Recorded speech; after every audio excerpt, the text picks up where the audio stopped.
Bonjour Olivia, Bonjour Gaëlle. je suis ravi d'être à Lyon, une ville qui t'est chère. On va parler aujourd'hui de ton parcours qui t'a mené jusqu'à cette ville.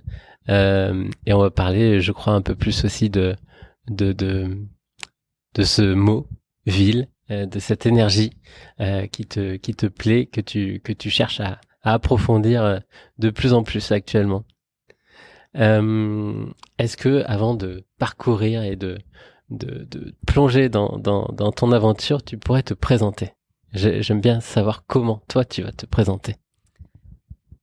Alors, Olivia Cuir. Alors Cuir, c'est mon nom d'épouse. Mon nom de jeune fille, c'est Segar. Je suis issue d'une famille lilloise. Je suis maman, mère de famille, 3 enfants, 22, 19 et 15 ans. Je suis chef d'entreprise. Viscéralement chef d'entreprise. Je crois que je porte ça depuis longtemps. Donc je dirige une agence de communication et d'influence depuis 15 ans. Je suis engagée puisque je gère deux associations. Voilà, et je suis passionnée. Génial. Effectivement, multicasquette, multiprojet. Euh, Est-ce que multiculture aussi? Tu as beaucoup voyagé Je suis enfant. née, je suis née à Londres. Je suis née à Londres dans, pendant une canicule, la canicule 76, un 17 mai, euh, en pleine lumière. Mon père me dit toujours qu'il était effrayé parce que je suis née dans le mauvais sens et je me suis pris la lumière de plein fouet. Il trouvait que comme arrivé, c'était un peu dur. Donc je suis restée après 2 ans, 3 ans à Londres. Et puis retour en France. Et puis départ aux États-Unis de 8 à 15 ans. Retour en France. Puis la Tunisie. Voilà. Des parents qui avaient la bougeotte. Ouais. Qu'est-ce que tu Qu'est-ce que tu retiens de justement ces expériences internationales enfant? Qu'est-ce que ça t'a amené? Qu'est-ce que ça t'a apporté si on prend un petit peu de recul? Moi c'est ma vie, mais je pense que ça, je parle de moi, mais aussi de mon frère et ma sœur. Une grande ouverture. J'ai l'impression que c'était simple. C'était simple pour mes parents. C'était assez naturel, en fait, Hmm. pour eux. Donc, j'aime l'idée que l'international soit le voyage soit juste simple. C'est une vraie continuité. C'est naturel. Et surtout cette capacité à aller rencontrer l'autre, à s'ouvrir. Je vois qu'il y a des gens qui ont du mal et je peux le comprendre. Moi je pense que c'est dans notre ADN hein, de la famille. On va très naturellement à la rencontre de l'autre dans tous les pays qu'on parcourt et ça je remercie mes parents parce que ils nous ont vraiment inculqué ça dès le plus jeune âge, c'est le cas de le dire. Et est-ce que tu as essayé, tenté, même si du coup de reproduire à peu près les mêmes expériences ou d'inciter en tout cas les, les, les mêmes voyages avec tes enfants? Oui, on a beaucoup voyagé. Alors on a un peu curieux parce que j'ai beaucoup bougé parce que même aux États-Unis, on a déménagé 3 fois. J'avais quand même envie, lorsque je me suis mariée très jeune, de m'installer quelque part. J'avais eu un mouvement un peu inverse. De J'avais envie stabilité. de stabilité. J'avais envie d'offrir à mes enfants, voilà, un lieu où ils pourraient peut-être cultiver des souvenirs d'enfance. Moi, j'ai plein de souvenirs, mais alors des amis d'enfance. Moi, finalement, j'ai plein d'amis partout, mais c'est assez confortable aussi Hmm. d'être élevé dans un même village, d'être reconnu par les voisins, de voir de connaître les commerçants. C'est un truc que je connaissais pas et je trouve que c'est assez chouette. En revanche, je pense que j'ai vraiment donné le goût aussi du voyage à mes enfants. On a beaucoup voyagé avec eux. On continue de voyager avec eux. Ils continuent à venir avec nous même si mon aîné a 22 ans et on lui propose des choses sympas, il vient. Et je trouve que mes enfants, en particulier mon aîné, finalement, alors il a pas eu la chance de partir en expatriation comme moi petite, mais c'est vraiment un citoyen du monde. Donc ça, je suis très heureuse parce que je pense qu'on a réussi à inculquer ça à nos enfants. Et du coup, pourquoi et comment est arrivé ce point d'ancrage très important à Lyon? Bon, c'est le hasard, c'est souvent comme ça, le hasard de la vie. On rentre de Tunisie. Comme je vous l'ai dit tout à l'heure, on s'est marié avec mon mari, on s'est marié assez jeune. On cherchait un point d'atterrissage en France et c'était tout sauf Paris pour mon mari. Moi, j'avais habité Paris, donc j'avais pas de... Mais voilà, et il a trouvé un travail, un premier poste à Lyon. Je ne connaissais que le tunnel sous Fourvière, comme beaucoup de gens. Et on a découvert cette ville et on s'est approprié cette ville. On l'a d'abord jeune couple et puis après avec notre premier enfant. Moi, j'ai eu tout de suite trouvé un travail après mon stage de fin d'études que j'ai réalisé ici. Et puis, je suis restée dans cette entreprise Publicis pendant de nombreuses années. J'ai eu mes 3 enfants d'ailleurs dans cette entreprise. Voilà, on s'est installé. Mon mari a créé aussi son entreprise ici et on s'est trouvé bien. Dans quel domaine? Mon mari d'abord dans l'informatique, dans la sauvegarde informatique et maintenant dans l'immobilier. Ok.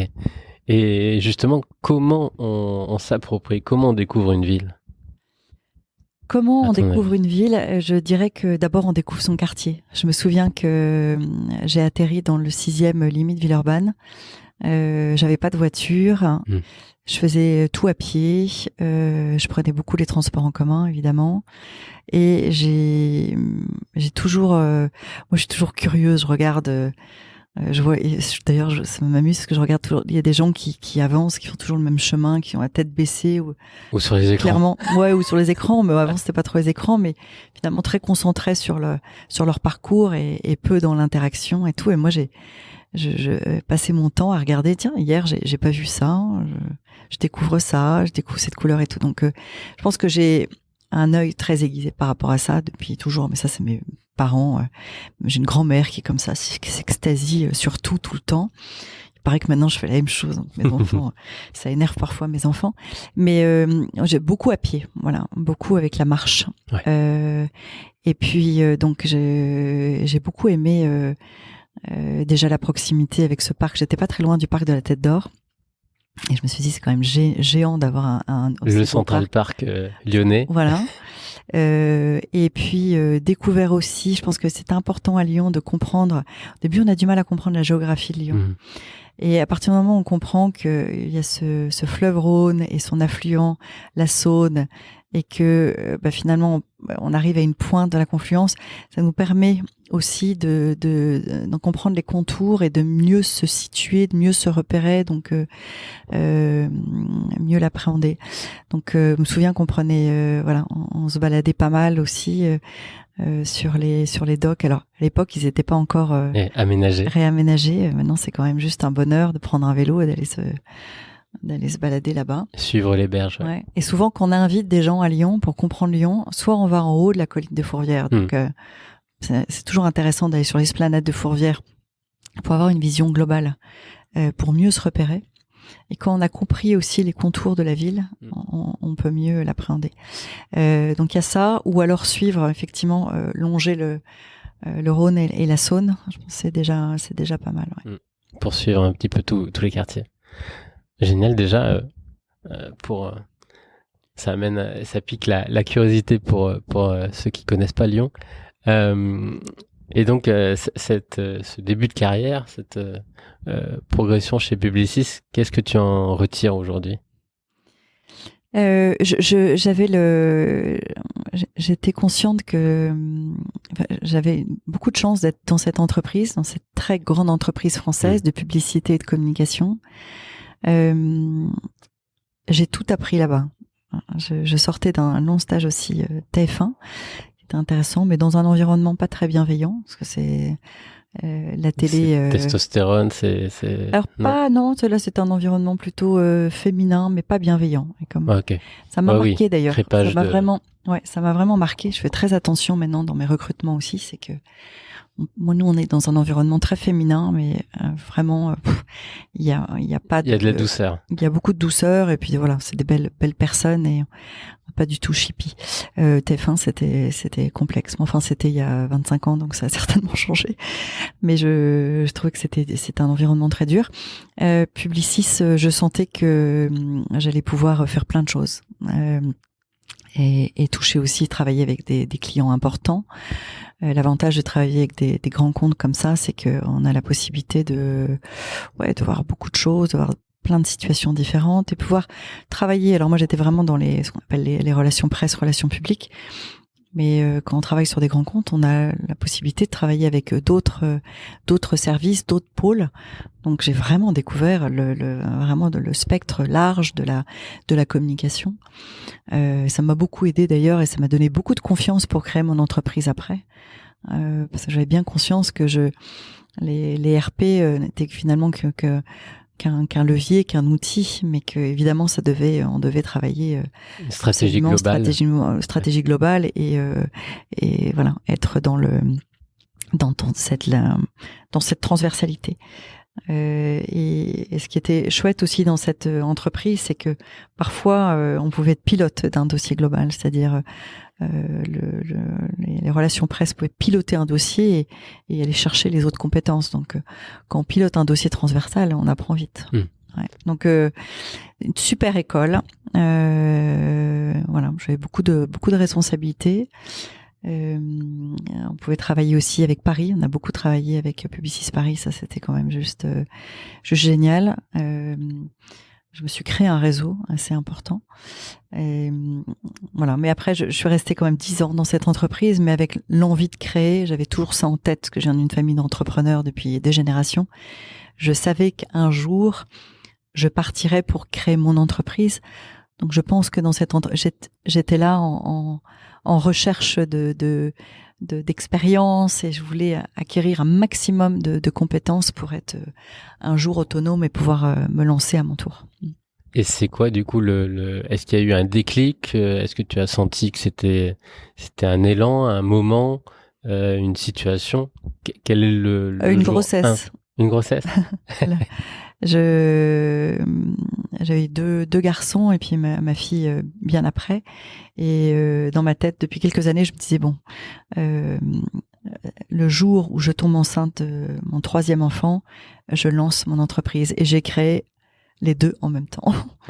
2 naissances en même temps. Ma fille Toscane et donc on a créé l'entreprise pendant la grossesse avec mes 2 associés. Et 3 semaines après, l'accouchement, j'étais déjà en rendez-vous. Donc j'ai vraiment, c'était un peu fou quand même. C'était un peu fou. Il y a une énergie supplémentaire. Ouais. Non. Je pense que je pense que c'est les hormones ou je sais pas, mais j'avais peur de rien. Quand j'y repense maintenant, je me dis mais quelle folie d'aller en rendez-vous. J'allaitais, d'aller en rendez-vous avec ce bébé que je laissais à la secrétaire à l'entrée. Et j'ai dit je reviens dans 1 heure.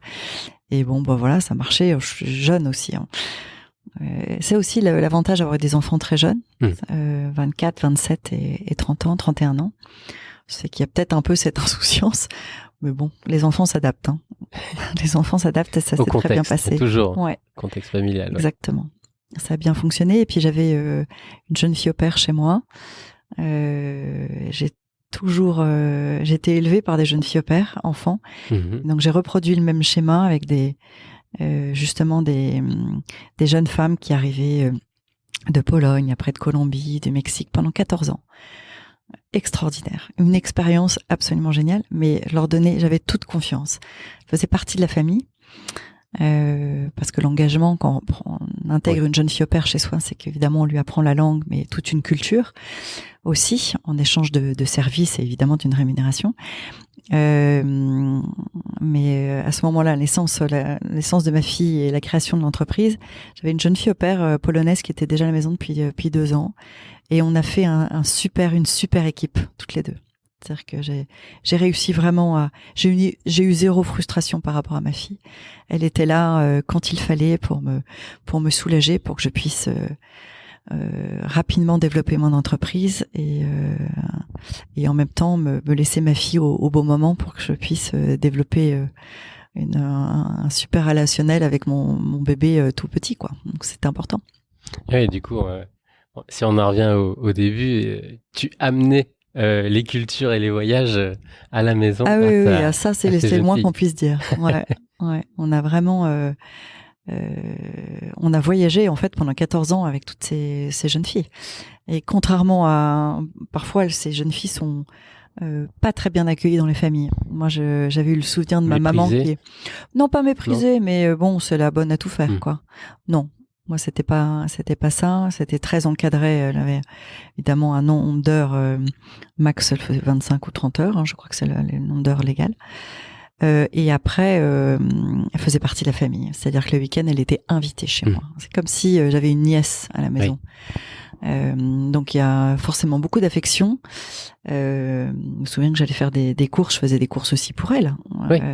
À Noël, on invitait les parents s'ils voulaient venir. On a fêté des Noëls avec les parents. Dès que il y avait un voyage organisé dans leur famille pour venir la voir, ils étaient accueillis chez nous. Enfin, du bon sens pour moi, mais c'est malheureusement pas toujours le cas. Et je peux vous dire on se tutoie. Ah oui, oui. On se tutoie sur ce podcast. Je peux te dire qu'on a gardé une relation excellente, très chouette avec les 14 jeunes filles qui sont passées par la maison. Donc c'est ça, une année. Ouais, une année. Un an à chaque fois. Ouais. Et on a d'ailleurs ma fille à chaque fois me dit le jour où je vais me marier, je vais inviter toutes les jeunes filles au père à mon mariage. Mais je dis, je vais t'aider et on les fera toutes venir parce qu'elles ont toutes contribué à notre bien-être familial. Ah, c'est super. C'est la première fois qu'on parle de ce type d'expérience. Génial. Et du coup, le jour 1 d'Esprit d'Essence ressemble à quoi? Tu parlais, donc tu as 2 associés. À l'époque, oui, 2 associés. Maintenant, j'ai plus d'associés, mais à l'époque, j'avais 2 associés. Bah, si on doit trouver un jour 1, au début, il y en avait. On a travaillé en sous-marin pendant quelques temps à la constitution la création d'une entreprise. Et beaucoup de réflexions en amont, des statuts, un pacte d'associés. On l'oublie vite, mais enfin, c'est du temps. Ouais, c'est de l'admin, ouais. Ouais, c'est de l'admin, mais après, c'est un positionnement, un nom, faut se mettre d'accord sur un nom. Je veux dire, le jour 1, c'est le jour de la création officielle, le 8 mars. Le 8 mars 2008, Journée de la femme. C'est ce qu'il y a dans nos statuts. C'est quand même génial. C'est complètement le hasard, mais après, je me suis dit, quand même, c'est un signe. Et assez rapidement, je me suis sentie responsable avec un grand R. Pour moi, l'entreprise, c'est vraiment... au début, on avait un stagiaire. Hein. Donc, on était mes 3 associés, mais 2 réellement à la tête. Opérationnel, voilà. Et on a pris tout de suite un stagiaire et je me suis...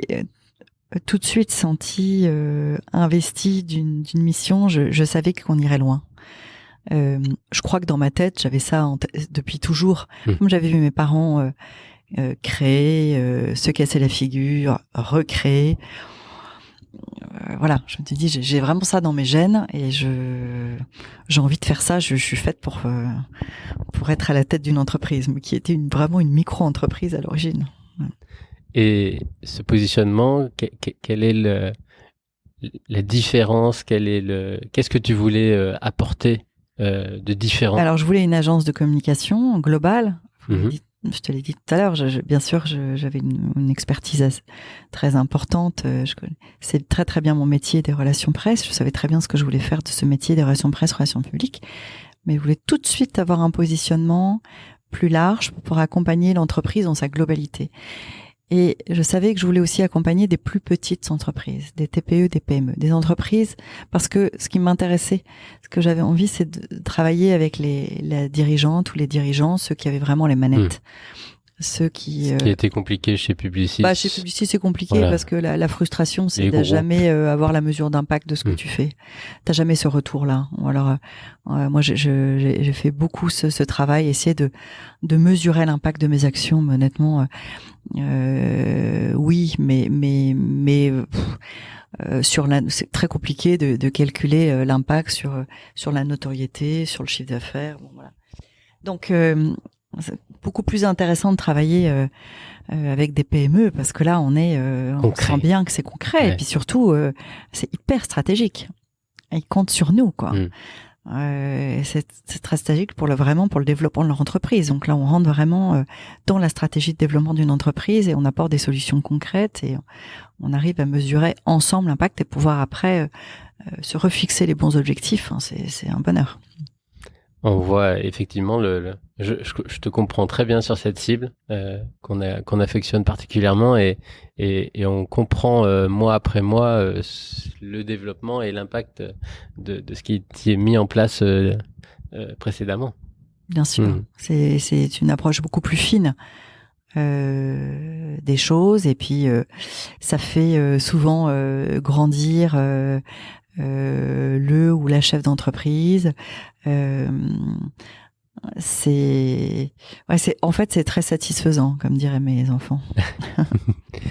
Et comment se développe du coup d'un stagiaire, tu passes on embauche très vite parce que on fait rentrer des gros dossiers, enfin des belles PME, entre autres une entreprise qu'on connaît bien ici à Lyon qui s'appelle Fermob. Ouais.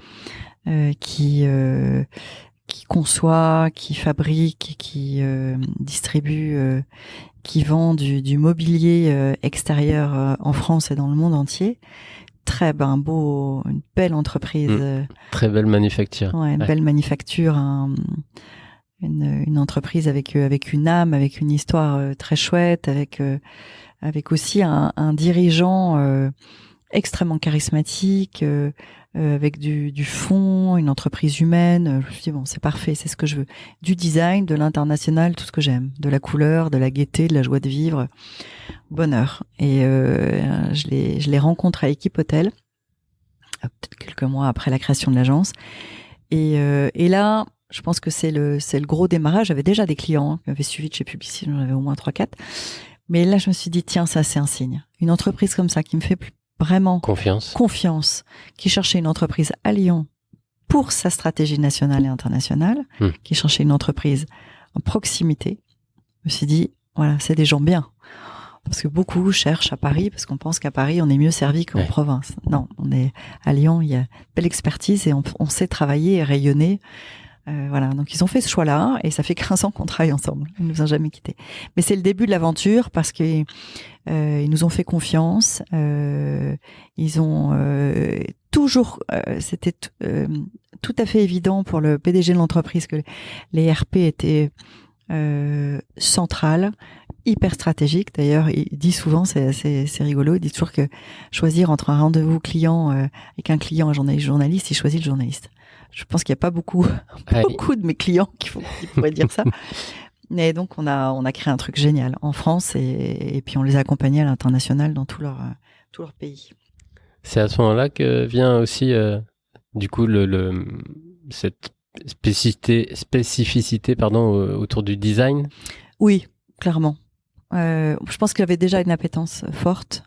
Mais j'ai compris ce que voulait dire le mot design. Vraiment. Parce qu'en France, malheureusement, contrairement aux pays anglo-saxons, on réduit souvent le design à la forme. Le design, c'est la démarche et l'intention, donc c'est l'usage, c'est la méthodologie d'innovation qui amène à la création. Donc ça, j'ai compris ça, et que l'usage est au cœur et qu'il est essentiel de travailler la fonction, les fonctions. Donc j'ai appris plein de choses avec ça et j'ai compris aussi que si on prend l'exemple de Fermob, qu'une chaise, certes, on va se reposer sur une chaise, on a la première utilité de la chaise, c'est quand même de s'asseoir sur une chaise, mais que la chaise, dans de différents contextes, que ça soit sur une terrasse dans un jardin ou sur une place publique à Central Park, c'est un objet social. La chaise connecte des gens. Et en fait, c'est le jour où j'ai compris ça, que la chaise est un médiateur social. Je me suis dit, ah ok, d'accord, donc ça c'est vraiment génial. Et donc, je me suis intéressée au design urbain. Je me suis intéressée au pouvoir de ces petites chaises à New York. Comment cette chaise Fermob qui a été implantée partout dans New York, pourquoi la ville de New York commande des milliers de chaises pour réhabiliter ces parcs.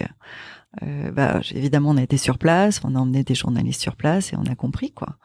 Parce que les Américains, ils cherchent, ils ont compris ça depuis très longtemps, que la chaise, c'était ces petites chaises bistrot, c'est l'art de la conversation à la française, c'est se poser, contempler, prendre le temps, échanger, et ça calme les gens. Nous, c'est tellement ancré dans cet ADN latino un petit peu. Non, mais on a l'habitude parce que les terrasses de café, on a la chaise bistrot. Oui, ça fait partie de notre patrimoine, quoi, culturel. La chaise bistrot, elle est née comme ça, cette petite chaise sur les terrasses de café. On prend le temps, on refait le monde. Les Américains, ils savaient pas ça.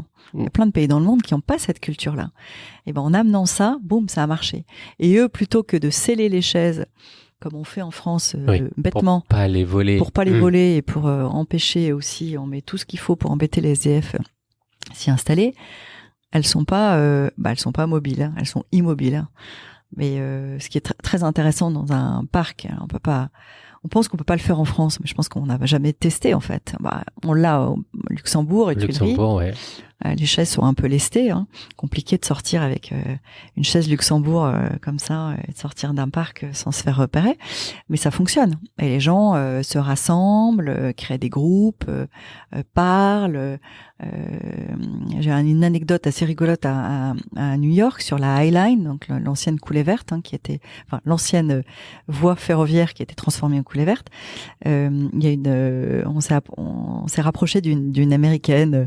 Alors vraiment typique américaine, la banane, la casquette et tout, une blague qui avait l'air vachement sympathique. Et elle installait les chaises le matin en format demi-cercle. Et puis elle en mettait d'autres en face à face. On lui a posé la question de savoir pourquoi elle faisait ça, parce qu'elle avait repéré que les touristes venaient voir la skyline, donc elle installait les chaises pour qu'ils soient bien positionnés par rapport à la skyline. Et puis après, elle installait des chaises en face à face, parce qu'elle avait remarqué aussi qu'il y avait des petits vieux qui venaient avec leurs chiens discuter tous les matins. Enfin bref, elle était finalement, elle participait aussi à l'attraction et puis à ce lien social dans la ville. Je trouve ça génial. Voilà. Donc c'est l'histoire de la chaise. C'est à ce moment-là aussi donc que tu prends en main Only Lyon. Tu fais de Lyon une capitale. Alors je du prends design. pas en main.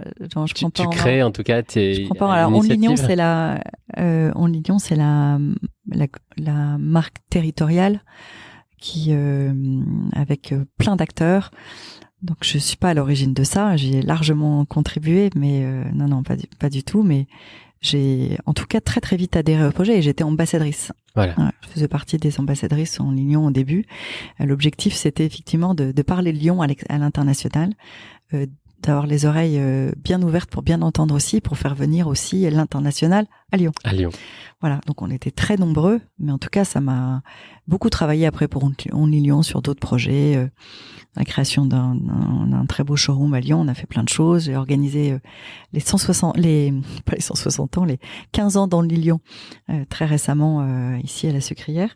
Donc je suis très très très fan de cette démarche. Je pense on peut être très fier de ce que Lyon a réussi à faire et comment Lyon a réussi à se faire connaître comme ça dans le monde entier. Mais voilà, on a beaucoup parlé de design. Et en 2012, on a eu l'opportunité de créer une association qui s'appelle Lyon Design pour fédérer les acteurs du design urbain.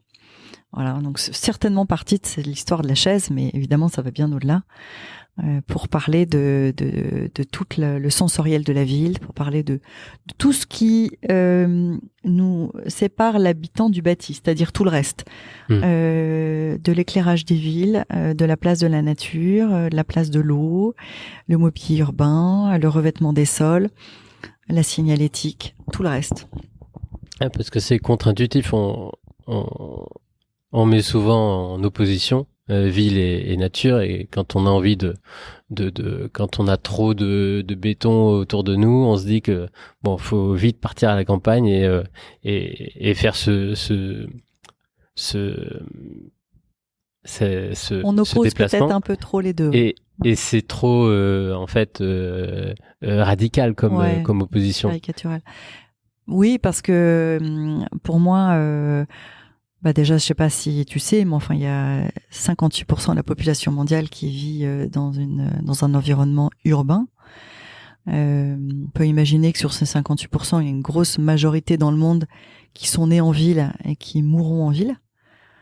Donc, on peut dire que la ville est l'état urbain et il devient le nouvel état naturel de l'homme. Et ça, on l'oublie. Et on est toujours dans ce fantasme de vie à la campagne, de vie. Tout le monde n'a pas la chance, en fait. Nous, en France, on peut encore le faire. Avec le Covid, on a pu partir. Pas tout le monde, hein. Mais dans plein de pays du monde, il n'y a pas la possibilité. Ils n'ont pas la possibilité, en fait, de faire ça. Ils sont presque au bout de l'étalement urbain, et donc. Je pense que c'est important aussi d'aller voir ce qui se passe ailleurs. Et donc, je pense que la ville, bien sûr que la nature en ville est très très importante, il faut trouver, mais c'est pas la même nature non plus. Moi, j'essaie de sortir aussi de ce fantasme-là. D'ailleurs, j'en profite pour dire que j'ai beaucoup de mal avec je suis un peu cash, mais avec le côté un peu bucolique parfois des écolos.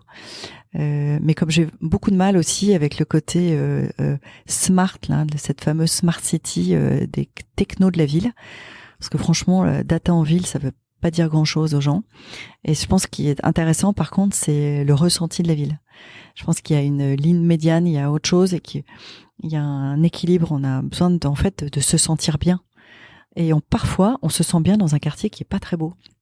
Parce qu'il y a une âme. Parce qu'il y a une âme. Et parfois, il n'y a pas assez d'herbe, il n'y a pas assez de verre, mais on se sent bien quand même. Il y a des gens qui adorent leur quartier, que tu pourrais trouver très moche, que je pourrais trouver très moche, mais eux, ils s'en foutent. Ils regardent pas ça. Ce qui les intéresse, c'est l'interaction, le niveau d'interaction avec leurs voisins, d'être reconnu par le boucher qui est en bas, d'avoir des souvenirs, d'avoir ses habitudes, d'avoir des souvenirs à quatre coins, parce que quand ils étaient petits, ils jouaient aux billes sur tel coin de la place. C'est ça. Moi, je trouve que c'est plus intéressant de travailler sur l'ambiance de ville. Je nie pas du tout les problèmes d'îlots de chaleur et tout. Je le travaille au quotidien avec mes clients, et faut trouver des solutions. Mais c'est d'autres solutions. C'est pas la nature. On n'amène pas la campagne à la ville. Il faut arrêter de parler de forêt urbaine. Attends, sérieux, quand on va pas créer une forêt dans la ville. Et on ne met pas je comprends pas non plus la notion d'agriculture urbaine. Laissons l'agriculture où elle doit être, avec ses espaces et tout. En revanche, valorisons le métier d'agriculteur, revalorisons, et il y a des choses à faire dans la ville pour présenter aussi autour du maraîchage. Mais le maraîchage en ville, c'est tout petit. On va pas nourrir grand monde avec le maraîchage. Par contre, c'est très intéressant, le maraîchage, pour reconnecter les gens à la nature. Sur des marchés, de reconnecter avec des vrais gens, dans des quartiers. Aussi dans les quartiers, ça crée du lien social. C'est extraordinaire. Le maraîchage en ville, c'est d'abord pour le lien social, pour la réinsertion de gens en grande difficulté, en grande fragilité, ça a du sens. Il y a plein de gens, il y a des potagers de quartier, mais c'est canon. Il y a des gens qui se parleraient jamais, qui du coup se retrouvent à retourner la terre ensemble, et tout, c'est super. Voilà, donc voilà, moi je suis vraiment pour sortir un peu, parce que je peux parler beaucoup de cette histoire de nature en ville, mais je pense que nous intéresse, c'est d'aller chercher du coup des solutions, des innovations pour amener de l'ombre. Ce qui nous intéresse dans la nature, c'est amener de l'ombre dans la ville, parce quand on est écrasé quand on n'a plus de préau, par exemple, dans la ville. On est écrasé, mais on peut être aussi écrasé par la pluie. Oui. Il y a plein d'endroits. Moi, je me souviens quand j'étais petite à l'école, il y avait des préaux. On pouvait s'installer sous le préau. Non, il faudrait des préaux. Il faudrait des endroits abrités, en même temps peut-être avec des toitures de verdure pour absorber évidemment cette chaleur et ces rayons et pour pouvoir se réunir. Voilà. Il faut que l'espace public soit plus accueillant à ce niveau-là, mais pas forcément avec des forêts. C'est pour moi, par exemple, un arbre dans la ville. Quand là, par exemple, on a un arbre à côté de nous, Gaël, on sent qu'il va être bien parce que il va avoir, il a de l'espace pour s'épanouir. On sent que les racines vont pouvoir, il va être bien. Parfois, on va installer des arbres dans des endroits, c'est ridicule. Alors, par exemple, mettre des arbres dans des bacs, il y a plein de maires au moment, c'était ridicule, qui annonçaient, on va mettre 250 000 arbres. C'est une blague. C'est bétonné de partout. On va les mettre où, ces arbres? C'est comme mettre un animal dans un zoo, quoi. C'est pareil pour moi. C'est quand même juste, c'est contre nature. Enfermé. Donc, oui, on met des arbres là où l'arbre va s'épanouir. On va lui donner les meilleures chances aussi de s'épanouir. Si on peut pas mettre d'arbres, on va aller puiser d'autres idées pour avoir tous les bienfaits de la nature, mais sans partir dans des schémas totalement caricaturels. Et ça, du coup, toutes ces réflexions, ces idées, ces projets, tu arrives à les fédérer dans une association? Alors oui, Lyon Design porte beaucoup de choses, mais là c'est beaucoup d'événements, de prototypage, d'idées, de services pour la ville de demain. Mais toutes ces réflexions là, ce qu'on vient d'évoquer, j'ai résumé ça en un mot, Sencité, SENCIT. Bon, c'est un mot que j'ai complètement inventé, combiné, donc le sens, le sensoriel dans la ville, la cité. C'était un peu pour faire un peu le pendant de la naturalité. Parce que je me dis dans la nature, on va parler de la naturalité, enfin dans la campagne et tout, mais comment on parle du ressenti de la ville? On n'a pas de mots pour parler de l'ambiance de ville. Je me dis j'ai inventé ce mot-là. Donc toutes ces réflexions autour de la ville sont plutôt portées par ce mot, on va dire cette philosophie. Je sais pas si on peut parler de philosophie ou cette approche un peu courant, un peu décalée de la ville. Donc aujourd'hui, je m'exprime au travers de tribunes, justement d'un podcast, et puis bientôt d'un index. Je me suis dit que ça serait quand même génial d'accompagner les villes dans la mesure aussi de tout ce qui est immatériel. Donc aujourd'hui, vous avez retrouvé des index, des palmarès des villes où il fait bon vivre. Mmh. Et si on regarde les critères, c'est des critères justement très matériels, très concrets, la qualité des écoles, le nombre de commerçants à l'hectare, j'ai plus le nombre de justement d'espaces verts, mais rien sur le ressenti, rien sur la mixité. Moi, par exemple, un quartier où je me sens bien, c'est un quartier où il y a une mixité sociale intéressante. Le niveau d'interaction sociale, justement. Le sentiment de sécurité. Est-ce que je me sens bien? Je veux dire, est-ce que je sors de chez moi? Est-ce que je me sens bien pour mes enfants et tout? C'est hyper important. C'est plus important que tout. Oui. Et en plus, au sein d'une grande ville, que ce soit Paris ou même à Lyon, on peut avoir envie, pour des raisons différentes, d'aller dans tel ou tel quartier, d'aller à la Croix-Rousse parce que ça correspond, parce qu'on a un style de vie, aller dans le 7e parce qu'il y a une émulation, une mixité justement qui est euphorisante, ou dans le 6e pour être coucou le Raoul, beaucoup plus pépère. Chacun, et ça c'est important, je trouve, de faire remonter les infos des vrais gens qui y habitent en fait. Et du coup, quels sont les acteurs autour de toutes ces réflexions? Tu arrives à agréger, à fédérer autour de toi tous ces partenaires clients que vous accompagnez pour déjà, le moment, ou tu vas un petit peu chercher plus loin? Non, mais j'ai pas besoin pour le moment ça arrivera à un moment donné. Je le présente plus comme ma vision des choses. Je pense que c'est important aussi, ça vient infuser aussi l'agence, l'association. Je pense que c'est important aussi qu'une entreprise, on le sait, que une entreprise soit engagée. Je vois pas pourquoi une agence de communication sera pas engagée aussi. Donc c'est le reflet des convictions et du message, de la vision de l'agence. Ça vient nourrir, c'est un peu en lien. En lien. En tout cas, quand un client décide de travailler avec nous, on leur parle de ça. Après, on n'a pas forcément toujours les mêmes convictions. Je les embête pas non plus avec tout ça. Mais en même temps, je crois que c'est important d'affirmer et de faire bouger les choses, parce qu'avec l'idée de cet index, évidemment, c'est si on constate que dans tel quartier on a un problème de sentiment de sécurité, et il y a des choses à mettre en œuvre. Après, l'idée, c'est de pouvoir accompagner aussi, d'aller un peu plus loin, de pouvoir apporter des solutions pour réduire en tout cas tel ou tel impact néfaste, ou au contraire aller amplifier quelque chose qui est génial et qui fait l'attrait de tel ou tel quartier. Voilà, donc ça peut être un outil après pour de prise de décision et de passage à l'action.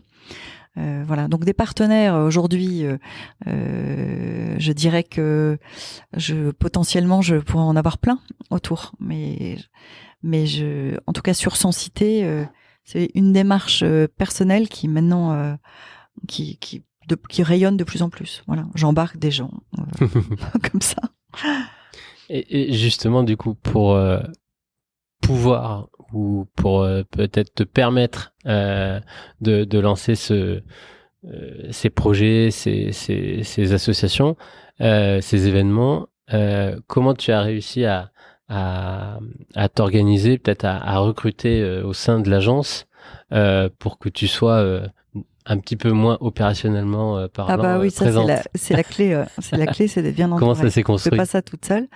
Et ça s'est construit en m'entourant des bonnes personnes avec les compétences, mais surtout des personnes, d'abord des belles personnes, des gens avec beaucoup de fonds, capables des gens qui ont l'envie, enthousiastes et capables de me suivre aussi, parce que j'ai beaucoup d'idées. Donc voilà, et puis pouvoir aussi me freiner parfois, parce que parfois me cadrer. Là en ce moment j'ai un petit down, j'ai un peu plus fatiguée depuis quelques mois. Elles prennent bien le relais sur les idées, donc ça c'est cool. Je vois que j'ai réussi à... Mais voilà, ça fait 15 ans que je bouillonne d'idées, donc parfois il faut être à l'écoute aussi de ses collaborateurs et dire voilà, c'est peut-être pas le moment.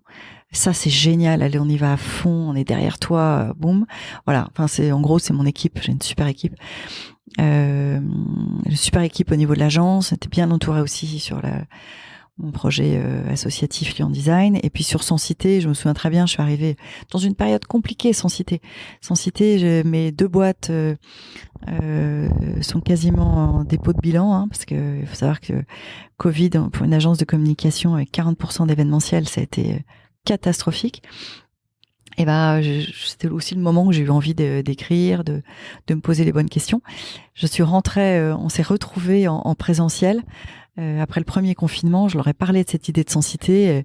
Ils m'ont tous dit, mais c'est génial, on te suit. Donc c'est chouette, quoi. Voilà, il y a eu une super adhésion. Donc on m'accompagne. J'ai trouvé aussi des partenaires, quelques partenaires externes pour m'accompagner sur le podcast, sur l'écriture. Parfois c'est bien aussi de pouvoir faire un ping-pong aussi avec des gens qui sont pas dans mon quotidien, qui m'apportent un éclairage différent. Donc on est bien entouré. Combien de personnes dans l'équipe? 24 au sein de l'agence. Et l'association, c'était une plus petite équipe. Alors évidemment, sur les événements, on peut vite monter une dizaine, mais sinon c'est plus petit, 2-3. Et puis sur la deuxième structure 100% événementielle liée au lieu, on a été jusqu'à 4 personnes. Ok. Et du coup, justement, comment en temps de crise, là, on est en même... je suis arrivé ce matin, je voyais qu'il y avait une gestion de crise à laquelle toute l'équipe participait. Comment tu redresses, comment tu tiens la barre après le Covid, là, pendant le Covid, avec 2 structures qui sont très fortement chamboulées? Pendant le Covid, je sais même pas comment j'ai fait. Heureusement, j'avais un bon sommeil. Et puis j'avais une situation familiale stable. Je pense que les gens qui ont beaucoup souffert, les chefs d'entreprise, et ceux qui étaient peu entourés personnellement ont beaucoup plus trinqué. Moi, j'ai été extrêmement en phase avec mon mari et mes enfants ont été extraordinaires aussi. Ils savaient que je vivais quelque chose de difficile. Ils étaient là. Je me souviens qu'au premier confinement, c'était vraiment très très dur pour moi parce que je voyais les gens qui profitaient de leur jardin, qui disaient que la nature était en plein épanouissement et moi j'étais là, mais au secours, moi j'en étais pas là. J'étais à me dire comment je vais sauver tous mes emplois et à trouver entre mes demandes de PGE qui étaient finalement assez compliquées contrairement à d'autres entreprises parce que nous on était quand même c'était plus difficile pour nous. J'étais puis j'avais tous les plans de relance de mes clients aussi parce que mes clients étaient donc on a accompagné tous les plans de relance. Enfin bref, c'était compliqué, mais j'avais cette stabilité à la maison. Ces repas qui étaient prêts entre midi et 2. Ce rythme et cette douceur et ce plaisir à retrouver les enfants entre midi et 2 et le soir pour un repas. En fait, franchement, c'est ce qui m'a fait tenir. C'est vraiment. Et puis peut-être un deuxième point, c'est que j'avais lancé avec mon fils une association au Bénin juste avant le Covid. Je suis partie. Ça, je pouvais pas imaginer que je partais au plus mauvais des moments, mais c'était comme ça. Je suis partie 6 semaines au Bénin à Cotonou en octobre-novembre 2019. Voilà, me lancer sur un projet complètement différent. On accompagne un orphelinat, donc j'étais maîtresse là-bas. Je m'occupais d'une classe très très difficile d'enfants de la rue pendant 6 semaines. Je suis rentrée avec ce projet. J'ai embarqué mon fils aîné qui m'a dit maman, je vais faire comme toi. Il est parti aussi là-bas. Et on a on accompagne 60 enfants là-bas. Et ça m'a vachement aidée. Parce que je suis rentrée, évidemment avec beaucoup de boulot, parce que j'avais lâché la barre, même si mon équipe a super bien géré, il a fallu quand même beaucoup de boulot au retour. Et puis mars, boum, quoi. Et j'avais le soutien et cet amour des 60 enfants, des frères, c'était des frères capucins là-bas, qui m'ont envoyé des messages tout le temps, qui étaient avec moi et tout. Et je leur ai dit d'ailleurs en y retournant à Noël, après, parce qu'on fête Noël là-bas, je dis je vous remercie parce que si j'ai réussi à tenir, c'est aussi surtout grâce à vous, parce que ça m'a... Il y avait... voilà, ils sont vraiment dans des situations beaucoup plus complexes que nous. Oui. Donc ça m'a permis aussi de beaucoup, de vraiment relativiser. Il y a peu de gens qui arrivaient à relativiser. On a quand même été vachement aidés en France. Ah oui, ça... Et purée, il faut quand même, si tout le monde pouvait aller faire un petit tour, c'est pas évidemment facile pour tout le monde, mais regardez ce qui se passe ailleurs, on s'en tirait quand même beaucoup mieux. Et puis l'historique, ou en tout cas la relation construite avec des clients depuis longtemps a dû aider. Oui. Alors voilà, les clients qui ont aidé, on en parlait tout à l'heure, c'est les petites entreprises, les petites et moyennes entreprises. Les grosses sont pas aidées. Les grosses, elles ont lâché. Les grosses, elles ont envoyé une lettre recommandée en disant qu'on arrêtait le contrat du jour au lendemain sans un coup de fil. Et c'est des gens qui sont cotés, c'est des gens qui vous demandent de rédiger leur charte RSE, qui parlent d'éthique, qui parlent de ça toute la journée, qui font même des conférences là-dessus et tout, et qui du jour au lendemain lâchent château de cartes. Une chaîne et donc plein de maillons d'entreprises qui, par répercussion, ont vacillé. On vacillé. C'est dingue. Et ça, personne l'a trop dit. Franchement, moi, j'étais à un moment énervée, et beaucoup de rancœur à un moment, et j'avais envie de le dire. Et puis, en fait, heureusement, cette rancœur a vite été balayée par un esprit beaucoup plus positif et beaucoup plus de l'énergie pour justement sortir de là. Et puis, je les ai oubliés. C'est aussi une période où des gens que vous avez aidés vous tournent le dos. Tout le monde est concentré sur son petit nombril et on vous appelle pas. Et franchement, moi je me suis sentie extrêmement seule dans mon professionnel. Je les compte sur les doigts des 2 mains, les personnes qui étaient là et qui m'ont appelée. Donc voilà. Et donc moi j'ai essayé de faire attention, d'appeler aussi les personnes qui dépendaient aussi de moi. J'ai essayé de le faire. J'espère que j'ai oublié personne, mais j'ai J'ai fait attention. Ça, j'ai trouvé que c'était difficile. Mais bon, il y a eu une telle énergie, si je reviens sur quelque chose de positif, telle énergie de s'en sortir, surtout et avant tout pour mes salariés. Et puis pour le projet que j'avais créé, c'est-à-dire beaucoup de sacrifices.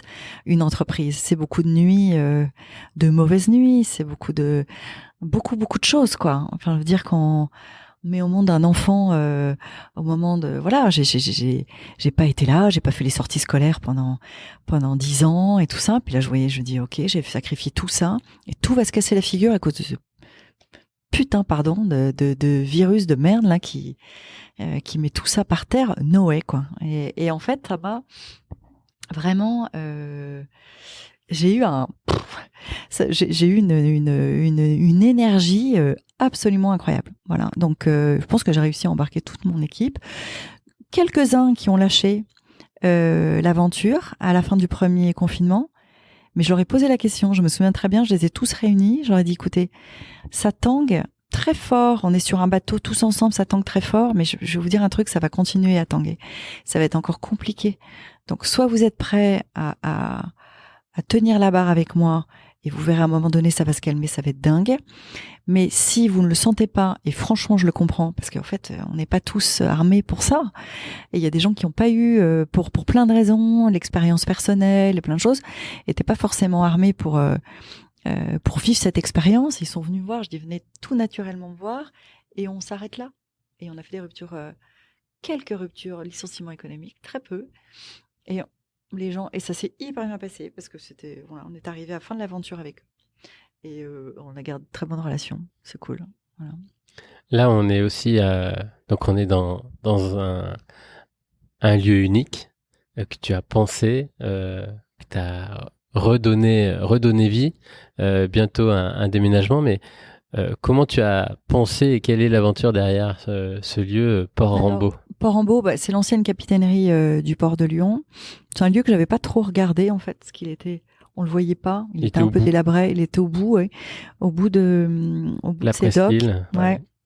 Et on le voyait pas tellement. À l'époque, je voulais chercher à déménager, chercher surtout un lieu en phase avec mes valeurs, ma philosophie, travailler beaucoup sur le nouvel art de vivre, le nouvel art de ville. Je me dis, il faut absolument un lieu qui soit vraiment en phase avec ça, quoi, en phase avec cette philosophie et que les gens, mes clients, mes partenaires, se retrouvent aussi dans mon discours en disant, ok, voilà, c'est aligné, quoi.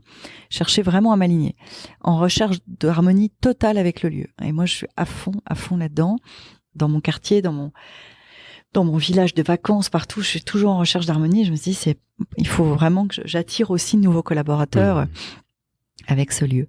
Donc j'ai eu cette chance incroyable de m'associer en partie avec l'État et en partie avec un promoteur et on m'a donné vraiment la possibilité de repenser ce lieu et j'ai participé à toute la conception. C'est 1000 mètres carrés, 3 étages et on en a fait notre lieu de rêve pour travailler, pour recevoir, pour créer, pour générer des rencontres, pour vraiment être dans cette sérendipité totale. Un lieu beau avec des jolis matériaux. Je choisis quasiment tous les matériaux. Voilà, donc ça correspondait à une époque. Ça correspondait vraiment à une envie, oui. À un moment clé.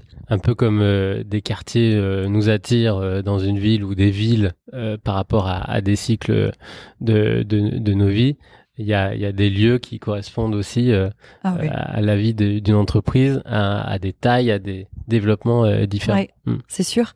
Alors, j'ai vécu un grand rêve et puis après, avec le Covid, grand désespoir parce que je suis tellement attachée à ce lieu et je voyais mal comment j'allais pouvoir continuer à le faire vivre.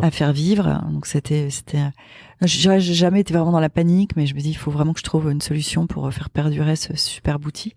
Mais j'étais triste parce que j'avais l'impression de pas avoir assez profité de ce lieu avant de m'en séparer en partie. Alors je suis pas complètement séparée parce que je reste en partie copropriétaire, mais en tout cas petit à petit j'ai fait le choix de faire rentrer d'autres personnes. C'était hyper dur, c'est faire rentrer des gens chez soi. Et alors la sélection, j'ai appelé un broker, trouver les gens. Alors ça n'allait pas, j'étais pas en phase jusqu'au jour où on a trouvé des gens, voilà, qui correspondaient et qui avaient compris l'ADN du lieu, qui dit vous inquiétez pas, on va s'installer là, mais on fera les choses bien. Voilà. Et là, on passe encore une phase. En fait, moi, c'est un deuil, hein, parce que là, pour le coup, pour renaître ailleurs, là, je vais quitter ce lieu dans 1 mois et demi. Si il y a quelques mois, j'aurais pas pu t'en parler aussi sereinement, j'aurais eu certainement la larme à l'œil parce que je suis tellement attachée à ce lieu. Mais là, je me suis, il faut du temps en fait Oui, pour accepter. Pour accepter. Donc voilà, je suis passée vraiment de la colère à un moment en disant ah c'est pas cool à l'acceptation maintenant. D'un renouveau. Et puis, moi, je crois beaucoup aux jolies rencontres. J'ai rencontré un gars extraordinaire, un architecte urbaniste qui m'a dit Olivia, je suis sur un nouveau projet, on est carrément en phase sur notre vision de la ville, sur nos métiers et tout, viens t'installer avec nous. Donc je suis partie dans ce très beau projet à 200 mètres, à 300 mètres d'ici, un projet autour de la ville. On fera un autre épisode dans quelques années là-bas. Il y avait aussi du coup un sujet que je voulais approfondir, c'est aujourd'hui tu es solo fondatrice, solo derrière l'agence. C'était pas le cas au début. Quelles ont été un petit peu les phases et les éléments qui ont fait que tu te retrouves toute seule à la tête de l'agence? Bah, c'est une histoire. L'association, c'est une histoire de rencontre. Je me suis associée avec 2 hommes, un que je connaissais très bien, le deuxième que je connaissais moins bien. Donc un associé majoritaire qui n'était pas opérationnel et un autre, on s'est tout de suite très bien entendu, très complémentaire. Donc on s'est lancé dans l'aventure. Moi, comme je te l'ai dit tout à l'heure, je me sentais très à l'aise avec le développement, le recrutement, la structuration de l'entreprise. Lui, très expert dans son domaine, justement de la création, du design, dans la stratégie de marque. Mais j'ai senti au bout de quelques temps que je m'éloignais de lui parce que j'avais envie de développer, lui pas forcément, et mon troisième associé non plus. Il se sentait bien avec une petite structure, 5-6 personnes, et moi je pouvais pas m'arrêter là. J'avais envie d'aller plus loin. Et puis j'étais dans le développement, eux un petit peu moins. Et donc à un moment on s'est posé et je leur ai dit moi je veux bien continuer l'aventure avec vous, mais donnez-moi la main quoi, vraiment, parce que et ils m'ont dit bah non, on va pas donner la main à une femme. Non, j'exagère à peine. Je pense que là il y a le côté macho de ces 2 hommes que j'adore, enfin que j'adore toujours d'ailleurs, mais ils se sont dit mais c'est pas possible, c'est parce que tu t'es vu dans les journaux, parce que qu'est-ce qui se passe quoi. Bah non, c'est juste que pas du tout, c'est juste que j'ai envie parce que je suis entrepreneuse et j'ai envie de continuer cette aventure. Donc, si vous voulez, moi, j'ai pas de problème à ce que vous ayez vraiment une position plus d'un investisseur, d'actionnaire, ou même dans le cas de mon associé qui était opérationnel, il aurait pu tout à fait rester salarié comme il était, pas de problème, hein, et aussi actionnaire. Mais donnez-moi la main. Et non, ça s'est pas passé comme ça. Ça a été douloureux pour moi, cette séparation, parce que j'ai pas compris leur réaction. Ils se sont sentis agressés, alors que moi je voulais juste continuer cette aventure et qu'ils en profitent. Bon, et alors du coup j'ai repris 100% départ. Voilà, j'ai mis du temps à trouver la porte de sortie. C'était long parce que c'est un divorce en fait, une séparation. C'est des gens qu'on aime bien, donc c'est comme un divorce. Et heureusement, il y avait un pacte il y avait un pacte d'associés mis en place quand même. Ouais, mais après il faut trouver la valeur. Après il faut trouver, oui. Ouais, et c'est toujours très compliqué quand on doit racheter des parts à nos associés de se dire qu'on rachète quelque chose qu'on a créé. On se dit mais zut, je rachète très cher quelque chose que j'ai développé. Bah il y a quelqu'un qui me rentrait dans l'art un jour. Je pars à Singapour, on n'arrivait toujours pas à trouver la solution de sortie. J'étais jamais d'accord avec les protocoles, où ils cassaient toujours les protocoles. On n'arrivait pas à trouver le prix. Je trouvais que c'était toujours beaucoup trop cher. C'était difficile pour moi. Et je participe à une réunion, je raconte tout ça à une réunion, une espèce de coup de pouce organisé pour moi. Et à l'époque, le président de la Chambre de commerce de Lyon me rentre dans l'art en me disant Olivia, t'as choisi de t'associer il y a 3 ans. C'était le deal, quoi. Le prix, c'est le prix, c'est le prix. Peu importe si tu penses que tu l'as plus développé, c'est le prix de l'entreprise. Donc, est-ce que tu es prête aujourd'hui à payer ce prix-là ou pas? Et je me suis dit, bon, t'as raison, je vais racheter.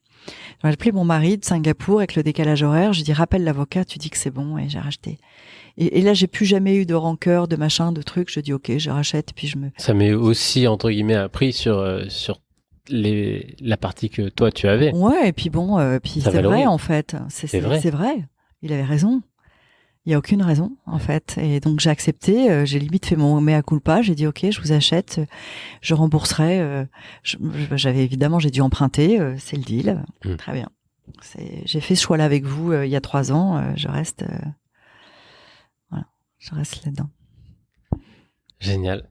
Cette aventure, du coup, podcast, est-ce que tu peux nous en parler un peu plus, les coulisses du podcast Sensité? Oui. Alors, on a souhaité un podcast, d'abord des rencontres avec des personnes, des personnalités qui pouvaient nous parler de leur perception de la sensité.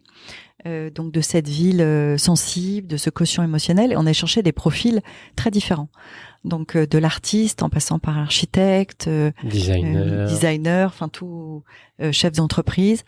Et c'est déjà ça, cette richesse-là, et sur ce même principe que nous sommes en train de faire là, de vraiment d'interview. Mais évidemment, je voulais être au plus proche de la ville, donc on a choisi de le faire en immersif dans la ville, en déambulant, en marchant. Génial. Ça c'est un super moment, effectivement une très belle expérience,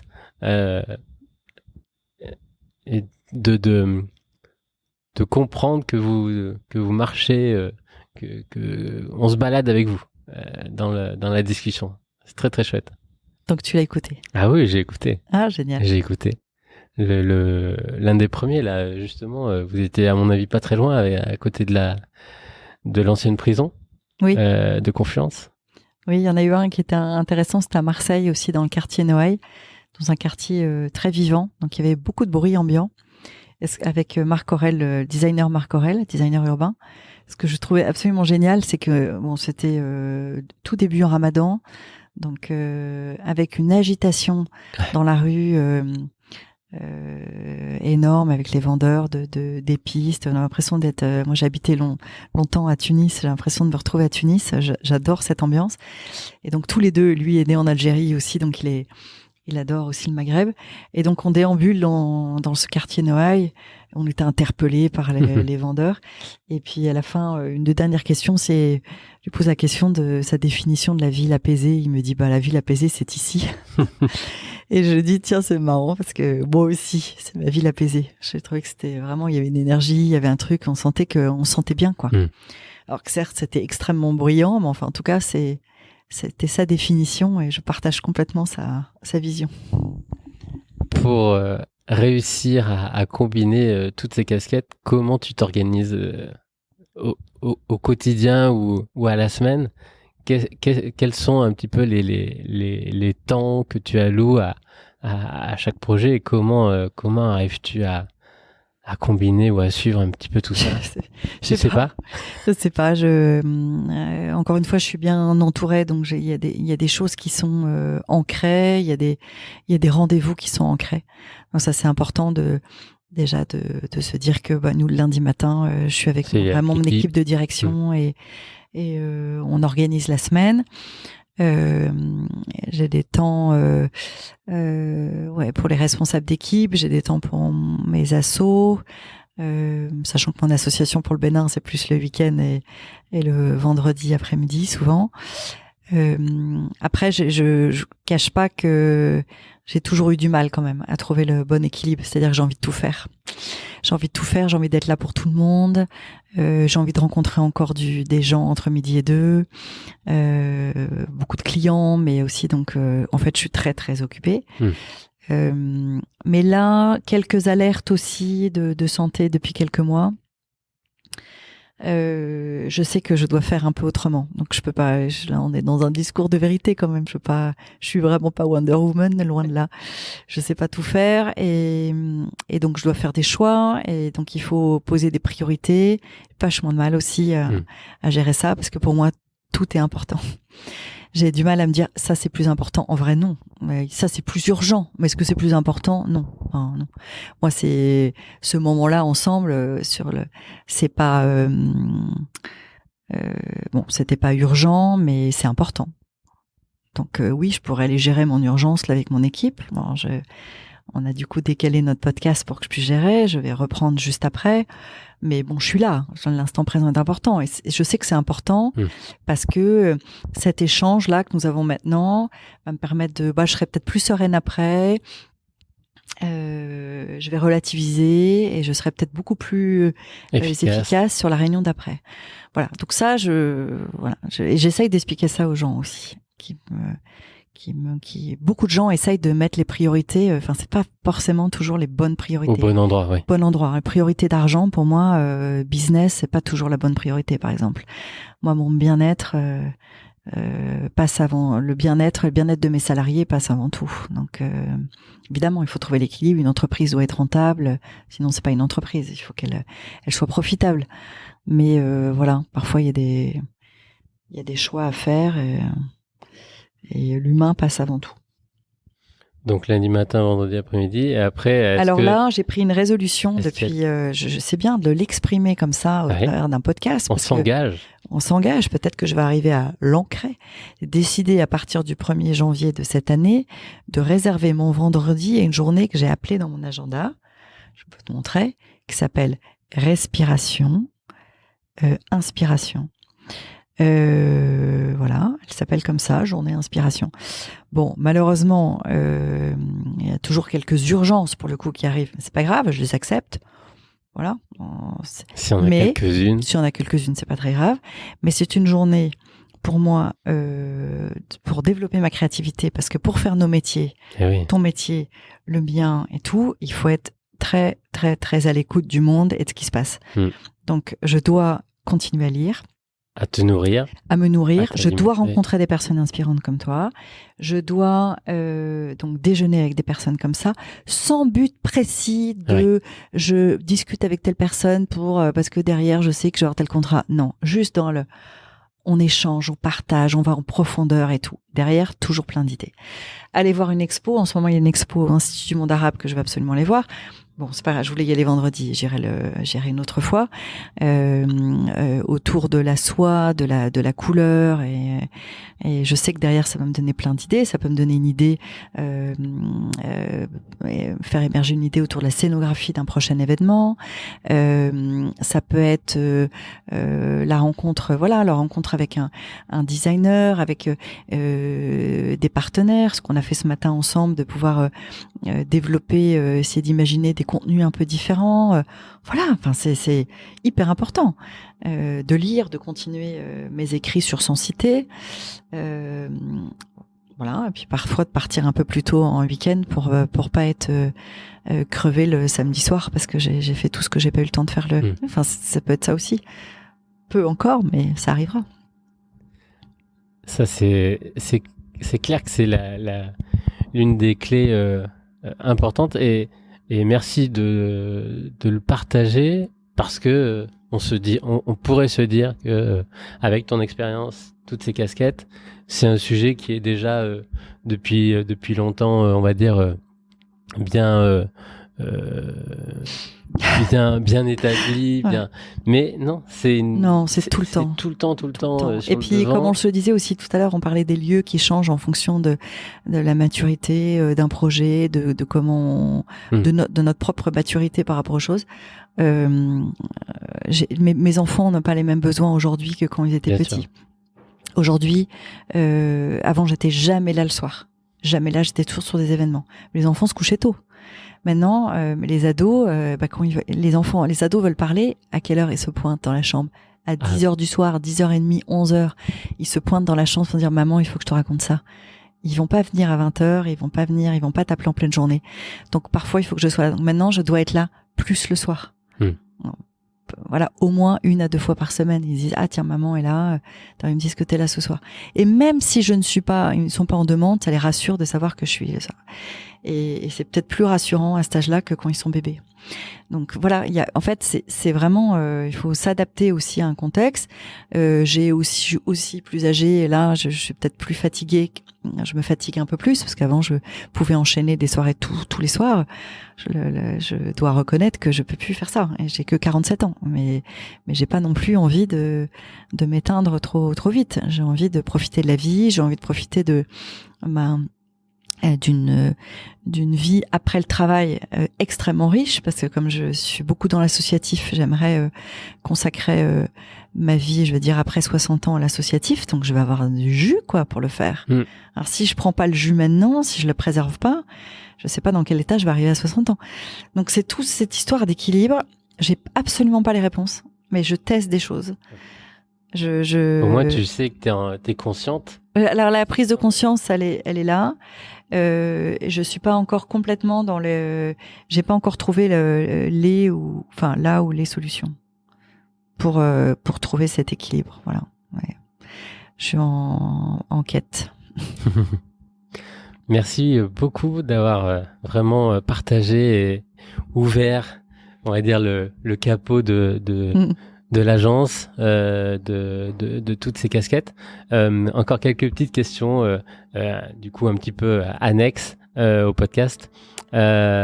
Si tu avais l'occasion de prendre un café avec la personne de ton choix, encore présente sur Terre ou pas, qui choisirais-tu ?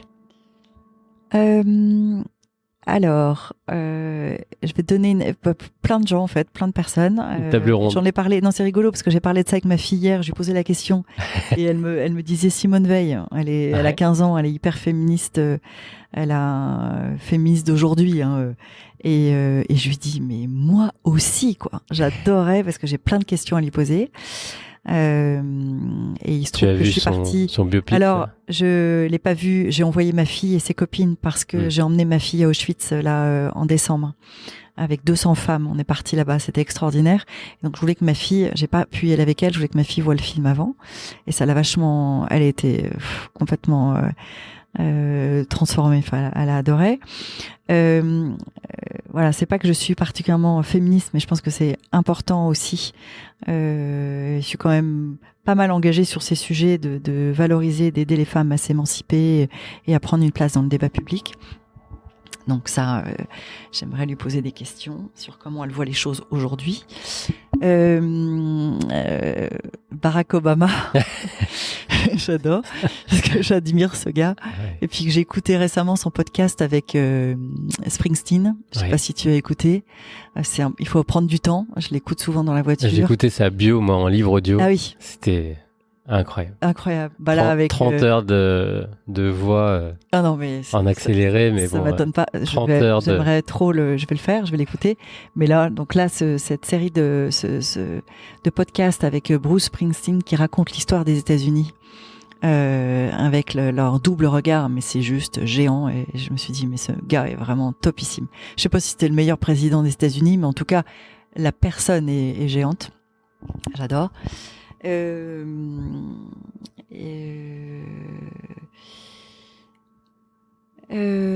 Sœur Emmanuelle. Sœur Emmanuelle, parce que j'ai lu. Je l'ai suivi pendant tout très longtemps, puis là je viens de relire son livre. Enfin bref. Voilà, parce que c'est cette bonté, c'est la vraie gentillesse.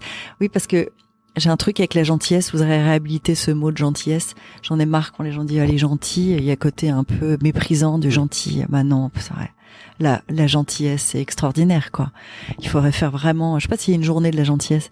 Je crois, et je te présenterai Yannick Alain qui a écrit le livre Les gentils aussi ont le droit de réussir. Waouh! Oh, j'adore. Oh, mais attends, il faut que je lise ce bouquin. Ouais. Oh, top. Voilà. Donc, je sais pas, en lisant son livre, je dis mais quelle la vraie gentillesse. Et cette gentillesse, je l'ai retrouvée aussi au Bénin avec les frères. Gentillesse que je vais rapprocher à amour avec un grand A. Le vrai amour, c'est-à-dire que tu arrives tel que tu es, avec tes chagrins, avec ta colère et tout, on t'accueille tel que tu es. Et ça, tous les matins, je me réveillais au monastère et je l'ai retrouvé, zéro jugement. Et il faut vivre cette expérience-là, que ça soit avec des moines ou dans d'autres circonstances, avec d'autres personnes. C'est génial. Génial. Merci beaucoup. J'adore poser cette question. On part tout de suite. Et on a envie d'être cette petite mouche juste sous la table et d'y participer. Si tu avais une ressource à nous partager, une expo, un artiste, un livre, un film, avec tout ce dont on a un petit peu parlé, quelque chose que tu recommandes, tu offrirais à tout le monde. Est-ce que tu as quelque chose qui vient là? Tellement, beaucoup de choses. Ce petit bouquin que j'ai sur ma table de nuit sur le temps présent.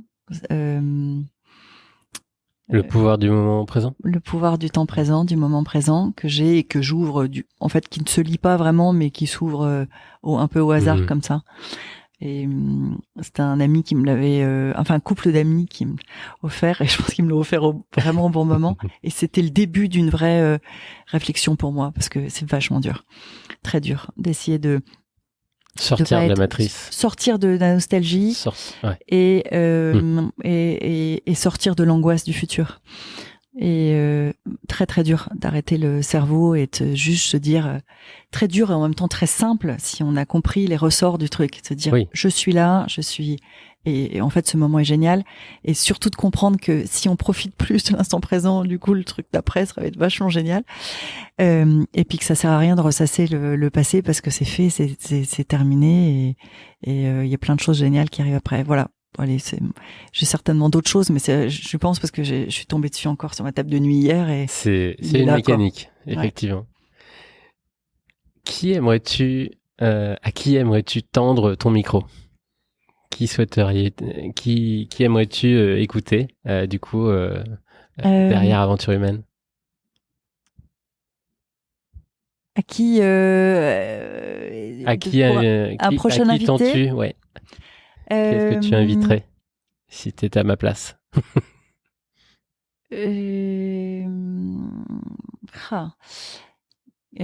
Alors, comme je travaille beaucoup sur la ville et que m'intéresse beaucoup à quelqu'un qui travaille sur la ville, quelqu'un de positif, parce que on a trop de messages négatifs. Donc peut-être une ou un philosophe, ou alors si, peut-être un historien.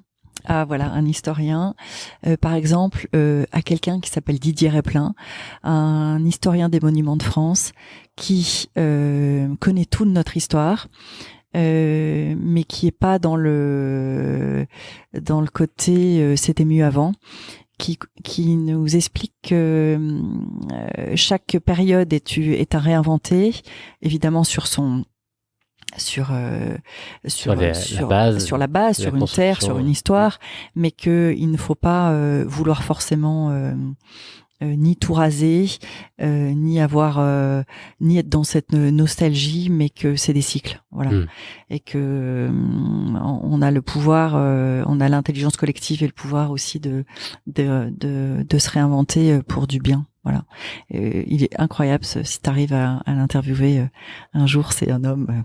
Mais là, ça va être plus d'une heure et demie là. il faut du temps. Tu l'as fait passer sur Sans Cité? Non, j'aimerais bien. Mais il est aussi architecte des monuments français à la Villa Médicis. C'est un homme, mais tu vois, en t'en parlant, il me dit que ça serait quand même. Bah oui. On va réussir à faire le combo. Ouais. Voilà, exactement. Génial. On fasse ça. Effectivement, c'est un cycle, c'est perpétuel. Est-ce que tu as un dernier mot là sur l'expérience que de vivre un changement total, un renouveau de quartier, par exemple à Confluence? Tu as vu un petit peu ce qui est arrivé, ce qui pouvait se remettre en place. Ah oui, j'ai vu parce que quand je suis arrivée à Lyon, j'étais chez Publicis à 400 mètres, 500 mètres d'ici. C'est un quartier d'une tristesse absolue. On était derrière les voûtes. C'est un endroit où on allait peu. C'était l'endroit de marché-gare, mais c'était aussi l'endroit d'un port d'acheminement des marchandises. Ouais. Beaucoup de fragilité aussi, beaucoup de prostituées. On disait, tiens, il y a les prostituées de l'autre côté. Ouais, et alors, enfin, il y avait ce côté, on n'y allait pas. Et moi, j'étais dans les bureaux pas très loin d'ici. Et je me souviens très bien que le PDG de Publicis disait, un jour, ce quartier va se métamorphoser complètement et la vie va revenir et une vraie mixité et tout. J'avais du mal à y croire. Et je me souviens très bien des premiers plans et ça a été fait. Ouais. Donc il y a des gens qui ont eu la vision. Ça a démarré par Raymond Barre, repris après par Gérard Collomb, qui était vraiment un vrai maire bâtisseur, accompagné aussi de gens formidables de Voies navigables de France, qui avaient une vision, des promoteurs qui ont dit on y va, des premiers preneurs qui ont dit c'est complètement fou, mais on investit avec vous, on y va. Enfin bref, beaucoup d'hommes et de femmes, mais là en l'occurrence c'était beaucoup d'hommes, pas assez de femmes, qui ont eu cette vision et ils l'ont fait. Évidemment, il y a des choses à revoir. Évidemment, il manque des commerces de proximité, mais ça arrive. Ça arrive. Mais ça quand même, petit c'est dingo J'ai de vu voir toutes ces grues là. Incroyable. En même temps. Et là, maintenant, il y a la phase 2 qui est en cours. Et bon, moi, là, pour le coup, la phase 2, je la vois très près parce que je vais m'installer dans cette phase 2, dans la dernière pointe, dans ce futur champ urbain. La prochaine fois qu'on se parlera, tu viendras, on va être dans le futur champ urbain de Lyon, à la pointe de la Confluence. On a du mal à se projeter, mais on va être dans un espèce d'oasis un peu dingue. Voilà. Je mettrai quelques photos dans l'épisode. D'accord. Un grand merci, Olivia. Merci, Gaëlle. C'était un bon moment passé avec toi. Merci. J'invite tout le monde à aller dans les notes du podcast pour découvrir un peu plus toute l'activité, toutes les casquettes, toutes les associations. Je mettrai tous les liens. Merci et à bientôt.